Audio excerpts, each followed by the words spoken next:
जो आदमी हमें बदनाम करने की कोशिश कर रहा है ना, उसे ढूंढ कर तो हम निकालेंगे। और जिस दिन वो हमारे हाथ लग गया ना, सोचिए हमें कितना मजा आएगा।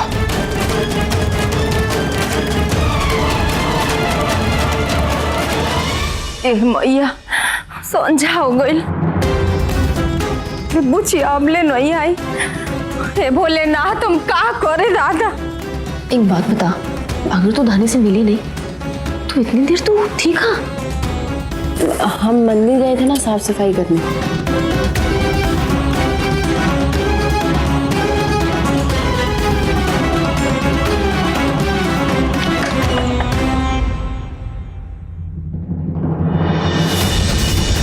धानी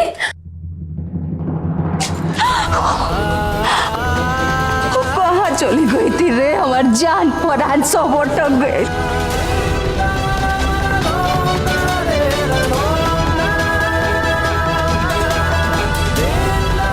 रानी चल पानी पिला इसे। कहाँ थी? हाँ? चल पहले तो सही, पहले पानी वानी बैठ बेटा। जी मैं पानी पी लूं। कहाँ चली गई थी? हाँ? बोल ना। वो राक्षस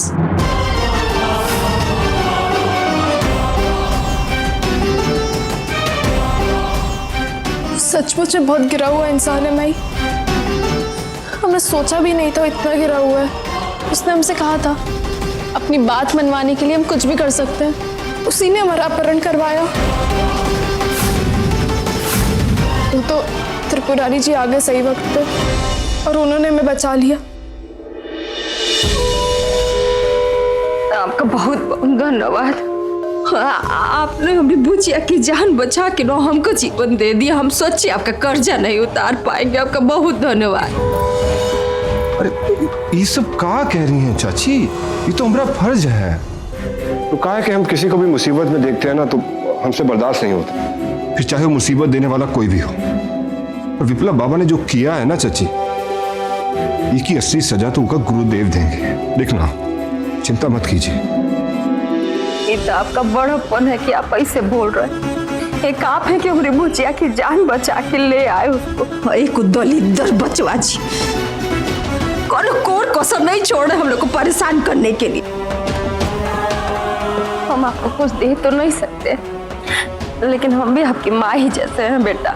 खाली आशीर्वाद दे सकते हैं आपको। खूब खुश रहिए, खूब तरक्की करिए, जीवन में एकदम बहुत खुशी आ रहा है। देखिए, हमको आप लोगों के आशीर्वाद के सिवा और कुछ नहीं चाहिए।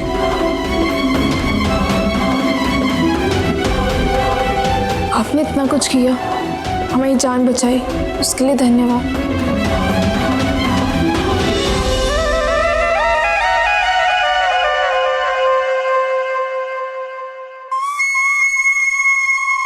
ये सब हमारी वजह से ही हुआ है।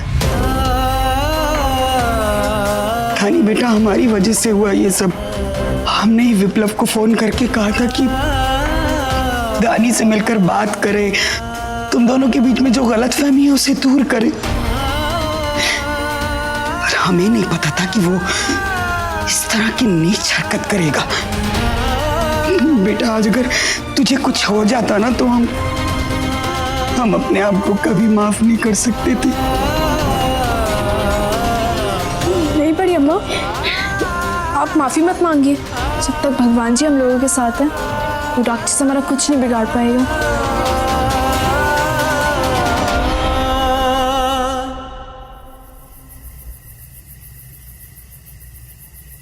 भैया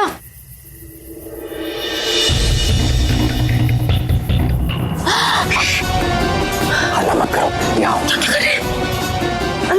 हमें आपको से किसी ने देख लिया तो बहुत बड़ा हंगामा हो जाएगा। कोई हंगामा नहीं होगा, इतना मत घबराओ। हम एक बात बताओ राजलक्ष्मी, हम आप लोगों के साथ इतने सारे दिन रहे, आप लोग हमें इतनी अच्छी तरह से जानते हो। क्या तुम्हें लगता है दानी का अपहरण हम कराएंगे? हमें विश्वास है, पर बाकी सब बस यही बात हमें दानी को भी समझानी है। और हमें यकीन है अगर हमारी बात हो गई ना उससे तो दानी समझ जाएगी। उसके सामने तो जा नहीं सकते, एक मदद कर दो हमारी, ये मोबाइल फोन उसे दे दो। देखो जैसे सब सो जाएंगे ना, हमें एक मिस कॉल मार देना और फिर जाके दानी के पास रख देना, हम बाकी कर लेंगे। प्लीज। नहीं नहीं वकील बाबू, हमसे नहीं होगा। प्लीज राजलक्ष्मी, हमारे पास और कोई रास्ता नहीं है, प्लीज प्लीज। कोशिश करते हैं। Thank you.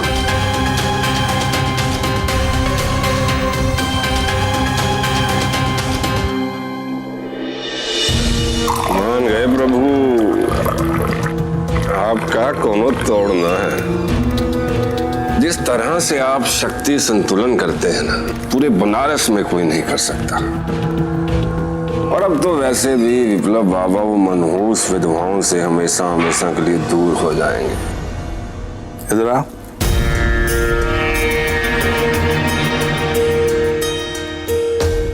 औरतों को बुरा नहीं कहते त्रिपुरारी, समझा? क्योंकि उन विधवाओं में एक विधवा तुम्हारी धर्मपत्नी भी होने वाली है, जिसके साथ तुम्हारी बहुत जल्द शादी होने वाली है। अरे जैसा आपका आदेश गुरुदेव, वो शादी का हम तो आपके लिए जान भी दे सकते हैं। हमको तुम्हारी जान नहीं चाहिए त्रिपुरारी, नहीं चाहिए। अब तुम अपनी जिंदगी की नई दिशा ढूंढो, नई दिशा की तैयारी करो। क्या बात है, इतना देर तक काम करने की क्या जरूरत है? नींद नहीं आ रही है अभी, थोड़ी देर से सोएंगे। कुछ सोचने न रही हो? कुछ सोचने की जरूरत नहीं है, जो हुआ सो हुआ। जितना याद करोगी ना उतना दुख तकलीफ होगा। चल तुम जाके सो जाओ, हम थोड़ी देर से सोएंगे। जाओ।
किसका फोन है? देखो तुमने कहा था तुम्हारे आश्रम के आसपास नहीं आने को, तो हम वही कर रहे। तुम्हारे आश्रम के आसपास भटक ही नहीं रहे अब। लेकिन फोन काटने से पहले 2 मिनट हमारी बात सुन लो दानी। तुम और हम दोस्त हुआ करते थे, तुम हमें अच्छी तरह से जानते। इतनी घिनौनी हरकत हम सपने में भी नहीं कर सकते। तुम्हारे अपहरण में हमारा हाथ नहीं था दानी। जो इंसान छल कपट करके हमारे पास ही फोन भिजवा सकता है, वो हमारा अपहरण क्यों नहीं कर सकता? वो तो कितना भी नीचे गिर सकता है। अरे पगला गई हो क्या? क्या बकवास किए जा रही हो? जरा सोचो, तुम्हारा अपहरण करा के हमें क्या मिलेगा? रानी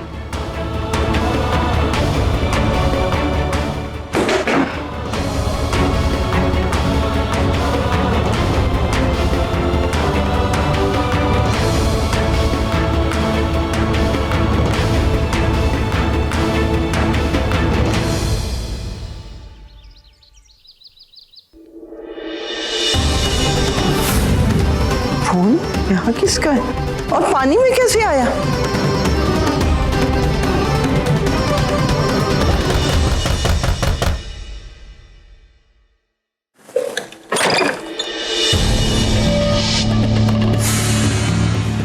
जी आप?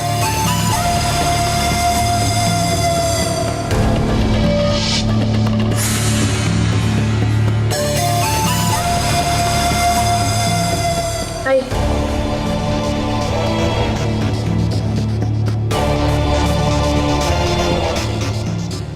प्रणाम महापंडित। जीते रहिए। महाराज, किस उद्देश्य से आना हुआ? हम आपके लिए भेंट लाए हैं, स्वीकार कीजिएगा। देखिए यहाँ पर जो कुछ भी हुआ उसके लिए हम बहुत दुखी हैं, बहुत लज्जित हैं। हमारे परिवार की तरफ से जो आप लोगों ने दुख सहन किए हैं उसके लिए हम आप सबसे क्षमा मांगते हैं। देखिए, अगर विप्लव ने आपके साथ बहुत बुरा किया है तो त्रिपुरारी ने आपके साथ अच्छा भी तो किया है। उसने धानी को सुरक्षा के साथ में आश्रम में पहुंचा दिया है। ठीक तो हो बेटी?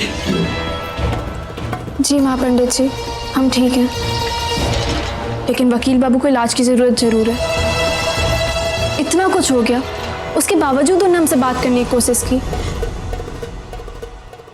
ये देखिए, ये फोन भी उन्होंने हमारे पास चोरी से भिजवाया।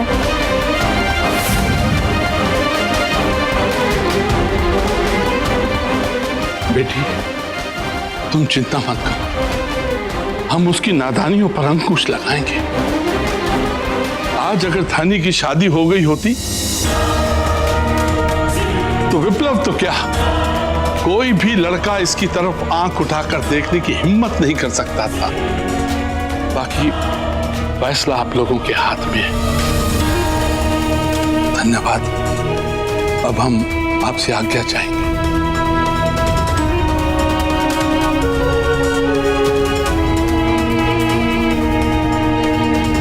महापंडित जी,